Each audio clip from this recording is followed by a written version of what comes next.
আমারও আজকে নিয়ে চলে এলাম আবার একটা ছোট্ট চারা গাছের ভিডিও। দেখো উচ্ছে হয়েছে, বেশ সুন্দর লাগছে।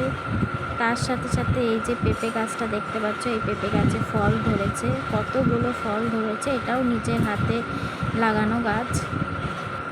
তারপরে তোমাদেরকে দেখায় এই যে ছোট্ট একটা লেবু গাছ, লেবু গাছের পাশে উচ্ছে গাছ, তারপরে বড় শর্টাঙ্গে লম্বা পেঁপে গাছ। এটার বয়স প্রায় অনেক দিন হলো, অনেক আগে এটা উঠেছে। তারপর নিয়ে চলে এলাম ডুমুর গাছ। দেখো ডুমুরের পাতাগুলো বেশ দুলছে, আহা টোপা টোপা ফল হয়েছে। এই দেখো উচ্ছে গাছটা বা উকি মারছে। সুন্দর একটা দৃশ্য, আকাশে সুন্দর একটা মোমেন্ট তোমাদের কাছে তুলে ধরলাম। বেশ সুন্দর লাগছে, মনে হচ্ছে আকাশটার উপরে গিয়ে আমি উড়ে উড়ে বেড়াই। পাখি যদি হতে পারতাম তাহলে নিশ্চয়ই আকাশে গিয়ে উড়ে উড়ে বেড়াতাম। আমার তো খুব দারুণ লাগছে দৃশ্যটা।